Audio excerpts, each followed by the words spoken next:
Temos curau e pamonha. Tá brincando, né? Minha senhora, é uma delícia. Pamonhas fresquinhas, pamonhas caseiras. Só queria limpar meu óculos. Do milho verde. Sorria com alegria, mais uma edição da Aravceni Responde. Muitas perguntas eu já respondi na caixinha, mas sobraram algumas e o Yankele me prendeu aqui nessa sala. Falou, você não sai daqui enquanto você não responder. Então, se é a sua pergunta ou não, você só saberá se esperar até o final.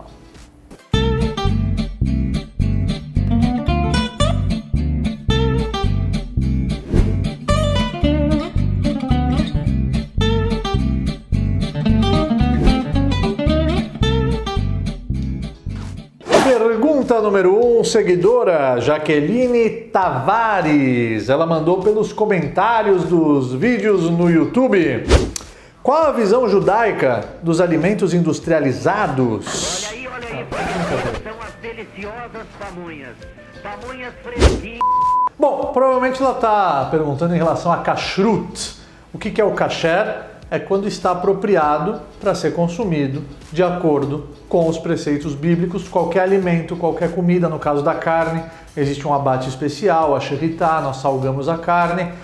No caso dos laticínios, nós também zelamos pelo selo de kashrut. Nada mais é do que um certificado de que todos os ingredientes estão de acordo com os preceitos bíblicos, os sinais da kashrut que estão escritos na Torá. Agora, o que nós temos hoje... Temos curau e pamonhas. Agora, em relação aos produtos industrializados, nós precisamos saber quais são os ingredientes. Por isso que organizações como a BDK no Brasil, dentre outras espalhadas pelo mundo, elas visitam as fábricas e proporcionam para o consumidor uma lista de produtos industrializados que podem ser consumidos sem o selo de supervisão, porque um mashgiach é aquele que vai lá, leashgiach, ele vai supervisionar a fábrica, e ele garante que os ingredientes daquele produto não possuem nenhum componente que não é kasher. Então eu já fiz a pergunta. Olha aí, Olha aí. São as deliciosas pamonhas. É brincadeira, né? Próxima pergunta, mais uma seguidora, Tamara Cohen, Rabino. Quem escreveu a Megilat Esther? Bom, a princípio a resposta é simples. A própria Megilat Esther, no próprio livro de Esther, está escrito que Mordecai e Esther escreveram essa carta contando a história de Purim. Porém, a resposta não é tão simples assim, porque a Gemara fala em outro lugar que quem escreveu a Megilat Esther foi Anshei Knesset Hagdolah, os sábios da grande assembleia. Então, como nós podemos explicar isso? A explicação mais simples é que a Megilat Esther foi escrita duas vezes. Primeira vez por Mordecai e Esther, no momento do milagre, e posteriormente ela foi reescrita pelos sábios da grande assembleia, por Anshei Knesset Hagdolah. Como isso aconteceu? O milagre de Purim, toda a trama, toda a história durou 9 anos.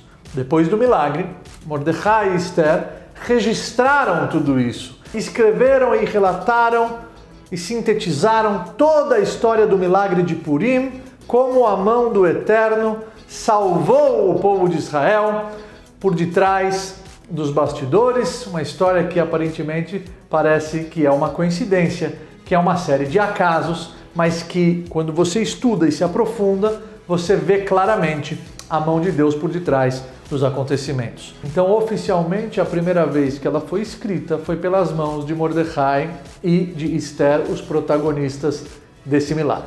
Contudo, a Megilá que foi escrita por Mordecai e Esther, ela era mais um registro histórico do que aconteceu lá.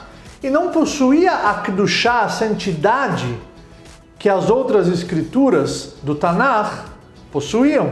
Foi aí que a rainha Esther pediu para os sábios, Kavuni Ledorot, ela pediu para que a Megilá entrasse no Tanakh e fizesse parte dos textos das escrituras sagradas, E aí sim, os sábios da grande assembleia, Anshei Knesset Hagdolah, com uma inspiração divina, registraram e reescreveram a Megilat Esther, colocando ela no seu devido lugar, lhe dando o status das escrituras sagradas. Megilat Esther faz parte dos Ktuvim e está oficialmente dentro do Tanakh. Inclusive, a Megilat Esther é o primeiro livro que nós estamos estudando na Rav Sani Academy. Se você ainda não é meu aluno, como ainda você não é meu aluno na Rav Sani Academy, está aqui aparecendo o nosso site e na descrição desse vídeo também tem o link da nossa Academy, onde eu e você e eu, estudaremos o que existe de melhor nas escrituras sagradas. E o primeiro livro que eu escolhi foi Megilat Esther, foi o livro de Esther, extraindo desses textos conselhos preciosos e valiosos em prol do nosso sucesso aqui na Terra. Então eu te espero nas nossas aulas sobre a Megilat Esther na Rav Sani Academy. Depois que terminarmos a Megillah, exploraremos todos os livros, todas as passagens, todas as escrituras, uma oportunidade única de você ser meu aluno na Rav Sani Academy. Estou te esperando.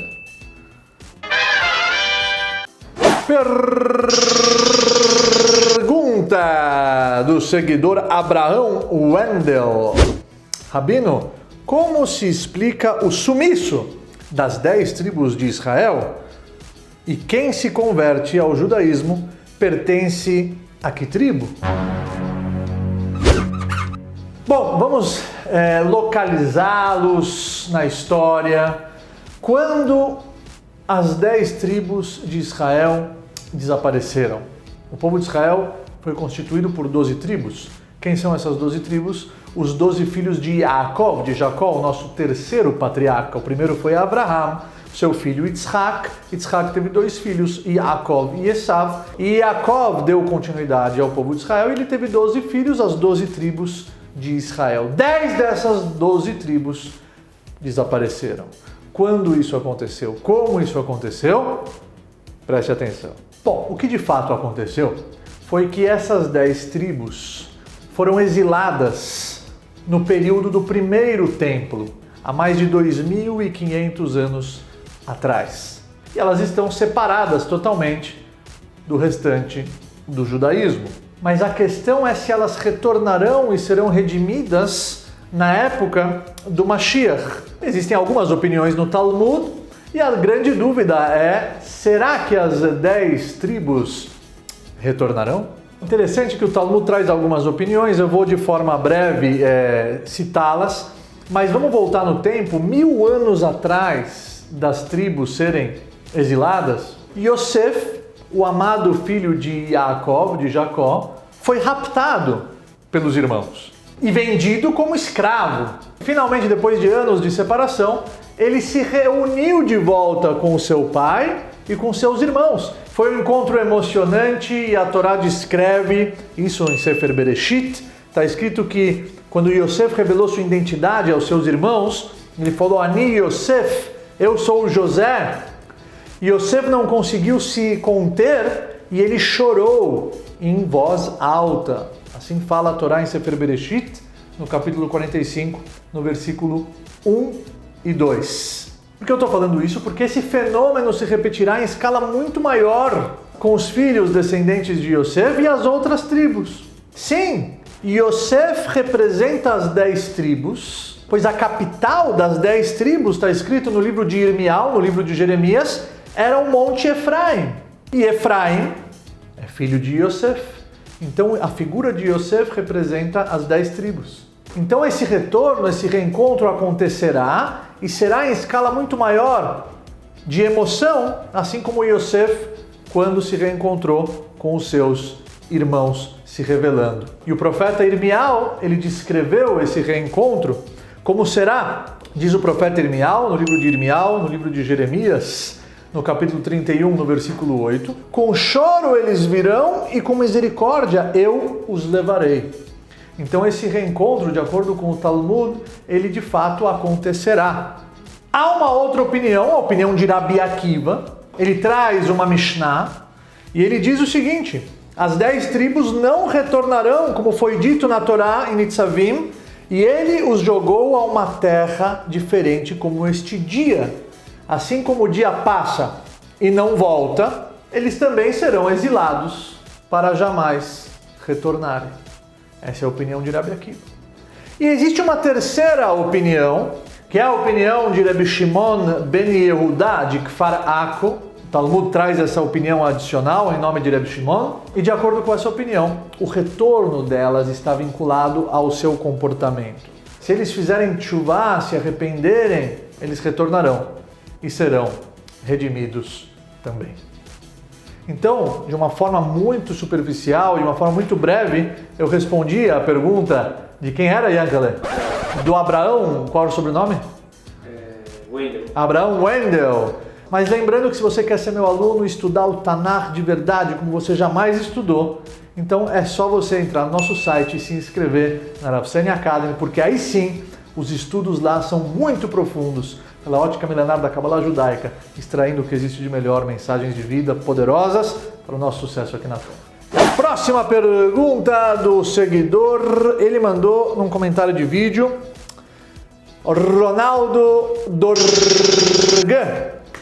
É assim o nome, Yankele? Isso. Ele pergunta o seguinte: qual que é a influência das 12 pedras sacerdotais? Bom, as 12 pedras sacerdotais que ficavam no Roshen, no peitoral do Kohen Gadol, do sumo sacerdote. É um assunto complexo, vou explicar para você passo a passo, preste atenção. Cortou, Rabino? Por quê? Deixa para a próxima, Por quê? porque já acabou o tempo. Não tem mais tempo? Não tem mais tempo. Bom, então esse assunto vai ficar para a próxima edição da Rav Seni Responde. Eu espero todos vocês lá. Fui!